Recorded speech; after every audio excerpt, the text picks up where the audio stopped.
La sangre no siempre brota de heridas visibles. A veces, se filtra lentamente desde las páginas de un libro. Se desliza por los bordes del papel hasta entrar en las mentes de los que leen con rabia, de los que no entienden o no quieren entender. Así comenzó la historia de Adi Matar, mucho antes de que el cuchillo encontrara la carne de Salman Rushdie. Comenzó en el silencio en un cuarto estrecho, en una casa común de Fairview, Nueva Jersey.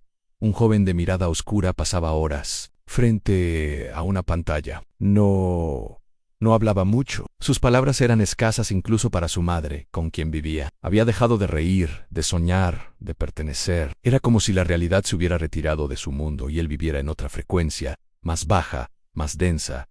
Su nombre era Adi, hijo de una mujer estadounidense y de un hombre libanés que lo había dejado años atrás. La ausencia paterna fue como una grieta en la tierra de su identidad. Mientras crecía, miraba al espejo y no se reconocía del todo. No era completamente estadounidense, pero tampoco árabe. En la escuela no tenía muchos amigos. En casa su silencio era una muralla, y cuando hablaba, lo hacía con frases cortas, con ojos que evitaban el contacto. Su madre, preocupada, pensaba que se trataba de una etapa. No sabía que en su interior ya había comenzado a gestarse un abismo.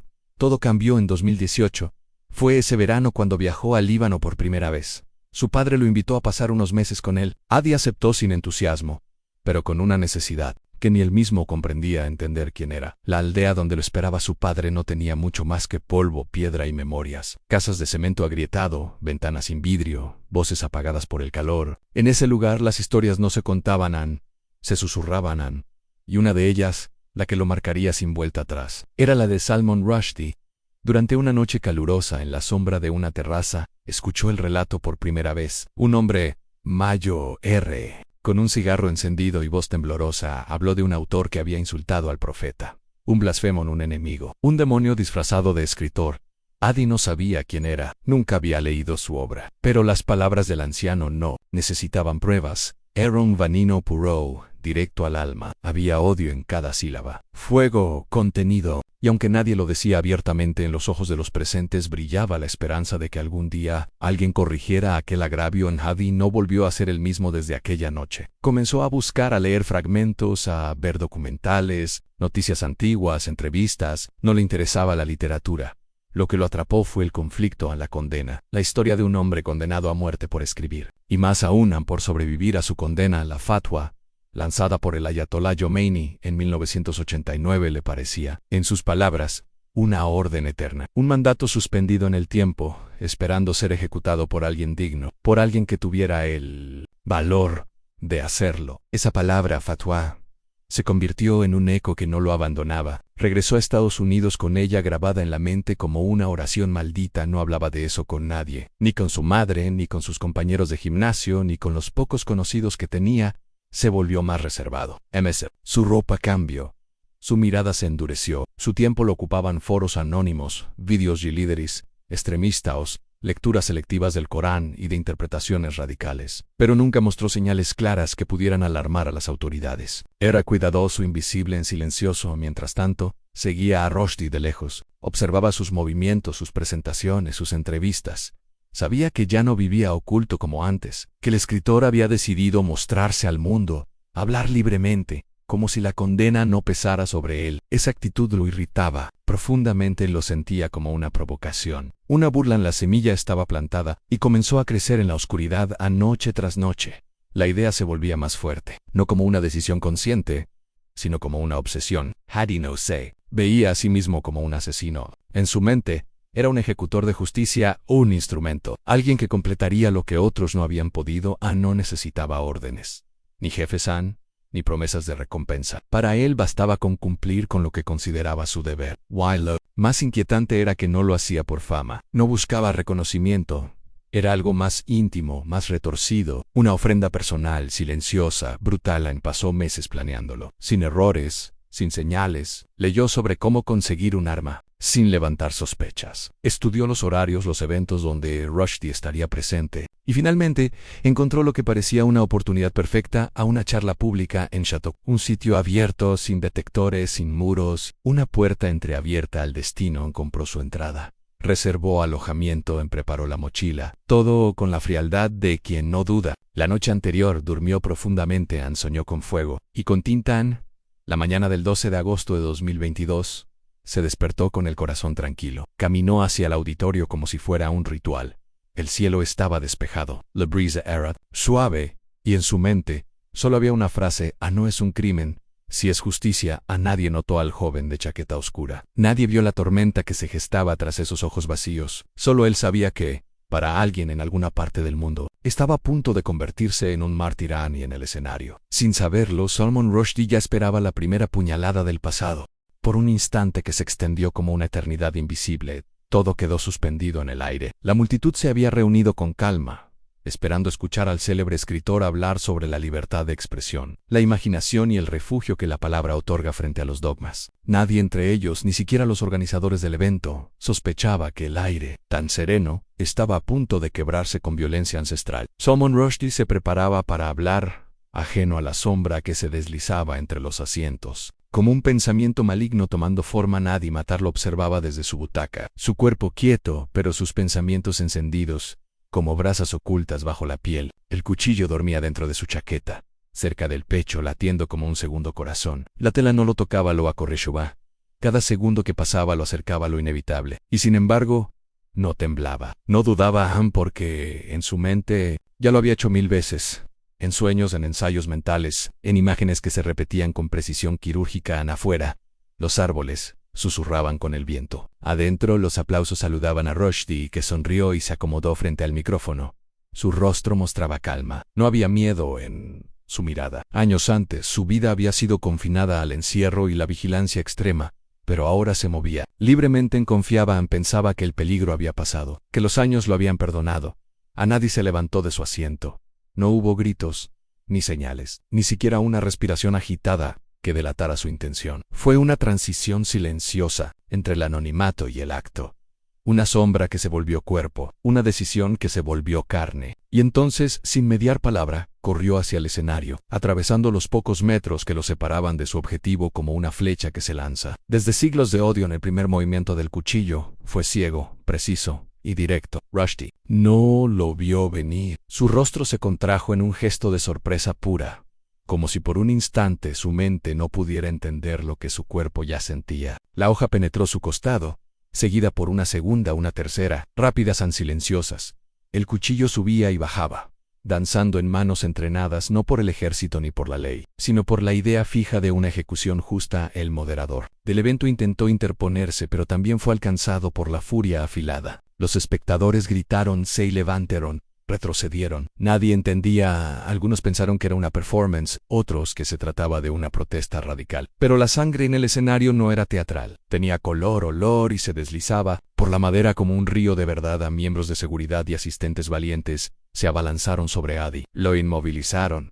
Le quitaron el cuchillo a un tibio. Él no opuso resistencia, no peleó. Su rostro seguía inexpresivo. Era como si el acto que acababa de cometer no le perteneciera. Como si se tratara de una escena escrita por otro, y él simplemente la hubiera interpretado. Rushdie yacía en el suelo, su chaqueta empapada, sus lentes caídos, su ojo izquierdo herido, las manos presionando el abdomen, intentando contener una hemorragia que salía no solo del cuerpo, sino del pasado. Algunos médicos del público se apresuraron a ayudarlo, tratando de mantenerlo con vida mientras llegaba el helicóptero. Su respiración era irregular, pero no estaba muerto. Aún no. Adi fue llevado, esposado, rodeado apartado en sus labios. Ninguna súplica, ningún lamento, solo un murmullo, casi imperceptible, tenía que hacerlo. Horas más tarde, ya en Castodir, fue interrogado por las autoridades. Su nombre apareció en los medios. Su rostro se volvió imagen viral. Se desenterraron detalles de su pasado, su viaje al Líbano, sus publicaciones en redes sociales, sus silencios. Algunos encontraron en él a un lobo solitario, radicalizado en la sombra. Otros, una marioneta de una red más amplia, pero no había conexiones claras. No pertenecía a ninguna célula reconocida. No tenía historial delictivo. Era una anomalía, y eso lo hacía aún más inquietante. Cuando los agentes le preguntaron por qué lo hizo, respondió con voz monótona: «No me gusta ese hombre. Insultó al Islam, es un enemigo de Dios».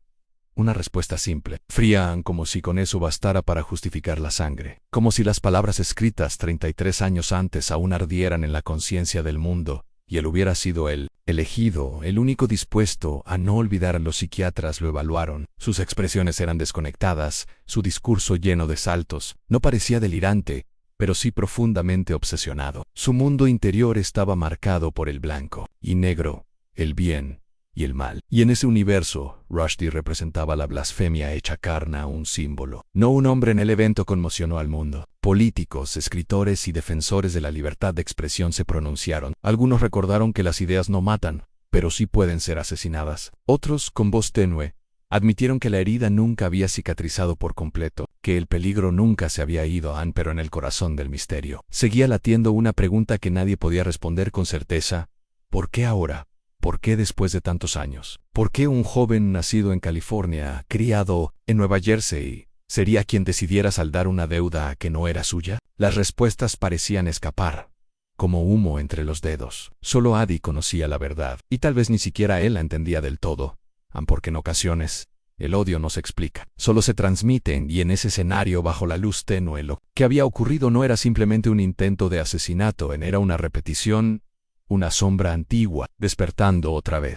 La sombra antigua había despertado, no con un estallido, no con una guerra declarada, sino con un solo acto preciso, brutal, simbólico. Un joven sin historia criminal, sin entrenamiento militar, sin afiliaciones confirmadas, había logrado herir a uno de los escritores más amenazados del siglo. Salman Rushdie vivía, sí, pero el cuchillo había atravesado algo más que su carne, había rasgado la ilusión de que el tiempo lo curaba todo a nadie. Matar fue conducido a una celda fría en una instalación del condado. Las paredes, manchadas por el paso del tiempo, no hablaban, pero él tampoco. Se sentaba, con las manos sobre las rodillas, la mirada fija en un punto indescifrable del suelo. No pedía comida, no preguntaba por su madre, no buscaba un abogado, solo esperaba en las primeras audiencias. Sus respuestas eran mecánicas, como si las hubiera ensayado muchas veces en su mente.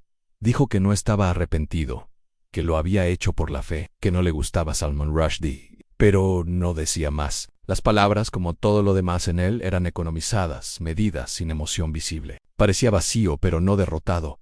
A los abogados defensores intentaron construir una narrativa de enfermedad mental. Hablaron de trastornos de identidad, de confusión cultural, de desarraigo, pero los fiscales fueron más allá. Pintaron a Hadi como un radical solitario, un hombre seducido por ideas extremas, convertido en fanático no por obligación, sino por convicción. Mostraron evidencia de búsquedas en línea, notas escritas a mano, seguimientos obsesivos del escritor. En cuanto más se intentaba explicar a Adi matar, más se desdibujaba. No encajaba en ninguna categoría cómoda. No era un soldado, pero había actuado como uno. No, era un loco, pero su lógica estaba infectada de una coherencia oscura, religiosa, inquebrantable. Algunos decían que se había autorradicalizado, otros que había sido programado sin saberlo, pero todos coincidían en algo. Su frialdad era aterradora.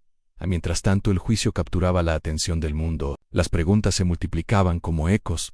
¿Acaso una fatua podía seguir activa más de 3 décadas después?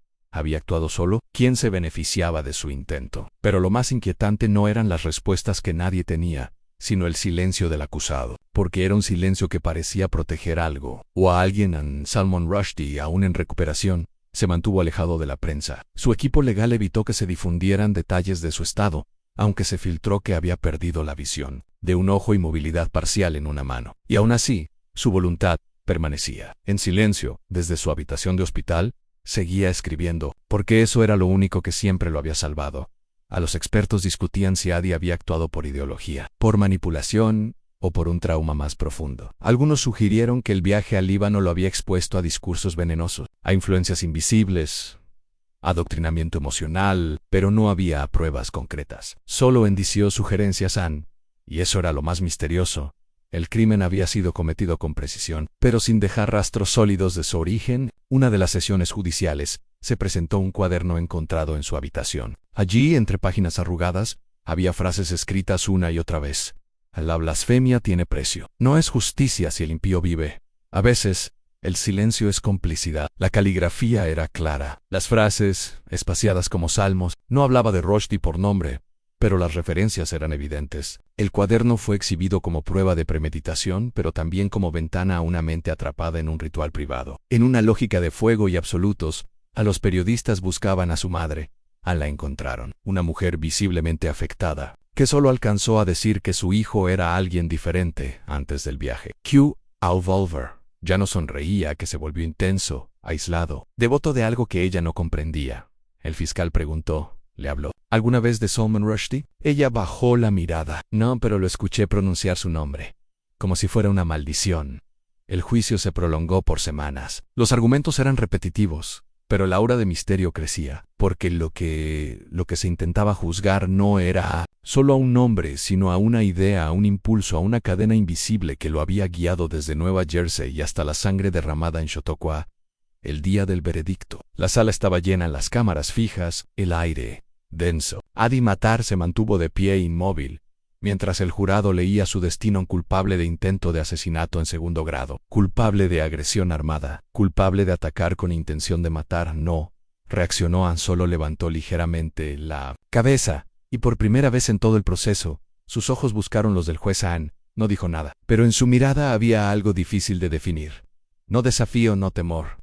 Algo más frío, más hondo, como si en su interior esa sentencia no significara nada, porque en su narrativa ya había triunfado. Han lo sacaron de la sala esposado. Los murmullos crecieron tras él. La sentencia era clara, décadas tras las rejas. Pero nadie salió de ese tribunal con la sensación de que todo estaba resuelto. Al contrario, algo había quedado abierto, como si el intento de matar a Rushdie no fuera el final, sino una continuación, un recordatorio, porque el odio que lo motivó no era nuevo, ni si era viejo. Han heredado, han sembrado hace tanto tiempo que ya no pertenecía a una sola generación. Y eso era lo más inquietante, en que entre nosotros aún caminan aquellos que creen que una historia, una palabra, un libro puede justificar la muerte, y, en alguna celda silenciosa, un joven sigue repitiendo para sí mismo: lo hice por fe. Pero la fe, cuando se mezcla con la oscuridad, deja de ser luz. El juicio había concluido, las cámaras se habían retirado, los titulares disminuían su intensidad, pero algo invisible permanecía suspendido en el aire. Era como un susurro que no se dejaba atrapar del todo, porque aunque Adi Matar estaba tras las rejas y Salman Rushdie aún luchaba por recuperar su movilidad, el acto cometido no cerraba un capítulo. Habría otro, uno mucho más inquietante. Dentro de su celda, Adi no mostraba señales de ansiedad ni arrepentimiento. Comía poco, dormía mal, y sin embargo su rostro no delataba sufrimiento. Era como si habitara en otra dimensión del tiempo. Su silencio se había vuelto aún más espeso. Cuando los guardias lo observaban a través del cristal, tenían la impresión de que algo en él los miraba de vuelta, no con los ojos, sino con esa parte del ser donde anidan las ideas convertidas en fuego durante las noches. Se despertaba y murmuraba versos que no figuraban en ningún texto sagrado. Palabras entrecortadas, nombres antiguos, frases repetidas como mantras de otro mundo. A veces se reía suavemente, otras veces hablaba con alguien que no estaba allí. Se solicitó una evaluación psiquiátrica nueva, pero los especialistas no coincidían. Algunos lo declaraban mentalmente sano, solo radicalizado. Otros sugerían episodios de disociación, fragmentación de identidad, pero todos ellos coincidían en un punto oscuro: lo que habitaba en Adi Matar no era completamente suyo. Era como si hubiese abierto la puerta a algo más, una idea, una maldición, una entidad alimentada por los siglos. En los investigadores, en su búsqueda desesperada por entender lo que había motivado a ese joven a atacar, comenzaron a reconstruir cada rincón de su pasado. En el fondo de su laptop encontraron páginas visitadas que se abrían con claves ocultas, en blogs de contenido cerrado, foros donde se discutía no solo sobre religión o política, sino sobre símbolos, venganzas antiguas, palabras que tenían más peso que la sangre. Uno de esos sitios, alojado en la Deep Web, llevaba el nombre de Ashab al-Kalama, los hombres de la palabra. Era un espacio no rastreado, donde se debatían los efectos espirituales de las palabras consideradas blasfemas. Allí, bajo seudónimos, algunos usuarios hablaban de Rushdie no como un escritor, sino como un instrumento del mal, no como un hombre, sino como un nodo de oscuridad que debía ser eliminado para que el equilibrio regresara. Las palabras que usaban no eran violentas, pero sí rituales, y en ese lenguaje cargado de símbolos, Adi había dejado comentarios, no mucho, pero lo suficientes. Uno de ellos decía: la tinta también puede sangrar, y a veces es necesario cortarla. Otro, aún más inquietante, firmado con el alias Al-Mutarakab, el que espera, decía simplemente: he soñado con el final. Está cerca, y el cuchillo es solo el principio. Pero cuando fue interrogado sobre estas frases, Adi solo sonrió. No negó haberlas escrito, no explicó su sentido, simplemente respondió: las palabras encuentran a sus dueños. Yo solo abrí la puerta, La fiscalía no pudo probar que formaba parte de ninguna organización. Los foros eran, a fin de cuentas, espacios públicos de expresión anónima. No había transacciones, ni órdenes, ni vínculos concretos. Pero la atmósfera que envolvía el caso ya había cambiado. La sospecha no era que Adi estuviese solo, sino que hubiese otros como él esperando, silenciosos, escuchando los ecos de una voz muy antigua. Mientras tanto, en el hospital donde Rushdie se recuperaba, el escritor comenzó a dictar fragmentos de lo que sería su próxima obra.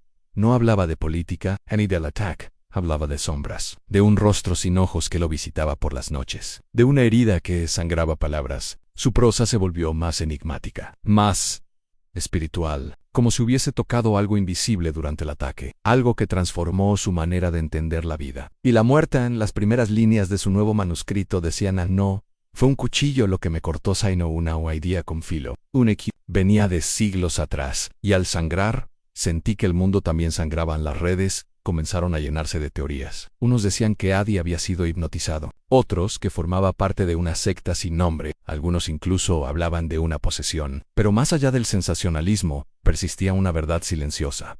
Había algo que no se podía ver, pero que seguía ahí, ángilo suelto. Se informan, un periodista independiente, obsesionado con el caso, logró entrevistar a uno de los profesores de filosofía islámica que Adi había contactado por correo años atrás. El académico, que pidió anonimato, contó lo siguiente. Era educado, muy respetuoso. Me preguntaba sobre el concepto de Al-Muqarrab, el vengador silencioso, en textos sufíes apócrifos. Me preguntaba si era posible que alguien fuera elegido por Dios sin saberlo. Me habló de sueños recurrentes, donde aparecían libros con páginas en blanco que sangraban tinta negra. El periodista le preguntó si creía que Adi estaba loco. El académico lo pensó un momento y respondió: no, a lo que me inquietó no sino su calma. En los últimos días antes de su traslado definitivo a una prisión federal, Adi pidió algo inesperado: un ejemplar de los versos satánicos. Se lo negaron. El equipo legal pensó que era una provocación, pero quizás era otra cosa, una forma de leer lo que había sido condenado, de mirar al abismo directamente, o de cerrar un ciclo en esa noche. Según reportes del personal penitenciario, Adi no durmió. Se mantuvo despierto, con la mirada fija en el techo, murmurando una sola frase que repetía como un rezo invertido: el verbo fue primero, y será también el final. La historia entonces no parecía haber terminado. Solo estaba mutando porque hay crímenes que no buscan venganza, sino resonancia, y hay hombres que no matan por odio, sino por fe en un silencio más antiguo que la vida misma. Aquella frase, repetida por Adi Matar entre susurros interminables, se convirtió en el último vestigio audible antes de su desaparición pública, porque después de su traslado a una instalación federal de máxima seguridad, su figura comenzó a desdibujarse. Ya no concedía entrevistas, no respondía cartas, no interactuaba con otros reclusos. Era como si se hubiese borrado a sí mismo, quedando solo el recuerdo del joven que alguna vez intentó acabar con un hombre por lo que había escrito. Y sin embargo, aunque encerrado tras paredes de acero y concreto, su sombra parecía alargarse. Más allá de la celda, en distintas partes del mundo, comenzaron a surgir señales. En Turquía, un joven fue detenido por portar una réplica del arma utilizada por matar, junto con un cuaderno lleno de recortes de periódicos sobre Rushdie. En Francia, una librería fue atacada después de exhibir una edición especial de los versos satánicos. En Pakistán, un mural apareció pintado en la madrugada en el rostro de Adi, dibujado en negro, con una pluma atravesando su garganta, acompañado de una frase escrita en árabe: en quien hiere al verbo, merece el juicio. Las autoridades intentaron minimizar estos hechos. Hablaron de imitadores, de coincidencias, pero en las sombras algo más se movía, algo que no tenía nombre ni rostro. Solo propósito. En la defensa de Adi, apeló la condena, sin éxito. Los documentos presentados a la corte insistían en su estabilidad mental, en su derecho a la disidencia, en su aislamiento como factor agravante, pero nadie en el tribunal olvidaba las imágenes en el rostro del escritor herido, los ojos vacíos del atacante, la hoja aún brillando al sol. La justicia no podía perdonar lo que el tiempo había anunciado durante décadas. Entretanto, Rushdie, desde la reserva de su nueva vida, terminaba su nueva novela. La obra se titulaba La casa de los que no olvidan, y no hablaba directamente del ataque. No lo necesitaba, porque cada línea, cada metáfora, cada escena descrita, era una forma de enfrentar la oscuridad que lo había rozado. La historia contaba la vida de un hombre que había sido marcado por palabras que él no escribió, pero que lo eligieron como víctima. Un hombre que debía encontrar el final de un libro que nunca empezó.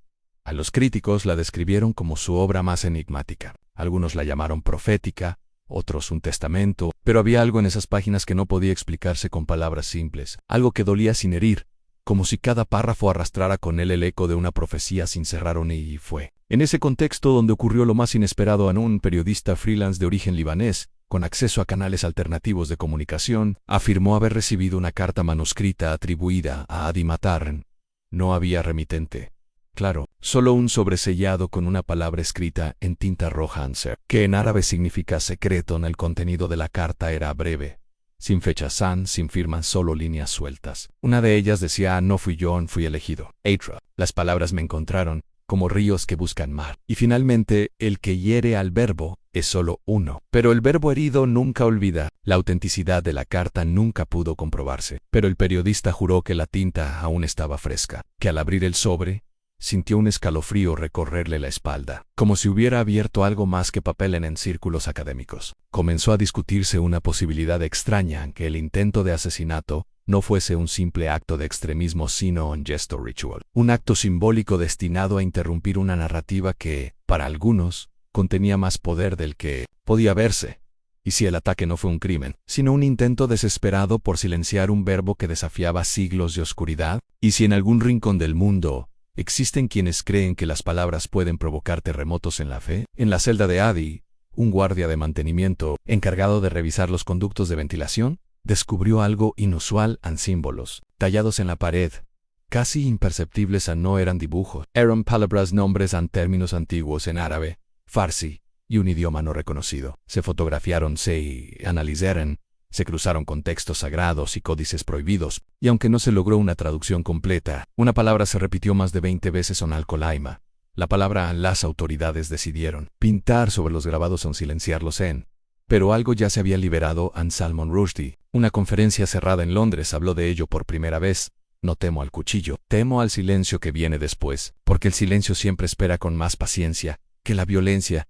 El público lo ovacionó, pero en el fondo sabían que hablaba de algo más profundo, de una herida que no podía ser suturada con justicia, ni con tiempo, porque lo que había ocurrido no era solo un intento de asesinato, era una advertencia, una grieta en la ilusión de que la libertad de expresión es invulnerable, una señal de que incluso en las sociedades modernas, una sola palabra puede desatar tormentas y toca las fibras del miedo, la fe y la identidad. Y ahora, mientras Adi permanece encerrado en su propio silencio, y Salman continúa escribiendo bajo la sombra de una amenaza nunca extinta, el mundo espera no por otro ataque, sino por la respuesta que aún no ha sido escrita, porque la verdadera pregunta no es por qué lo hizo Adi Matar, sino quién lo hará después.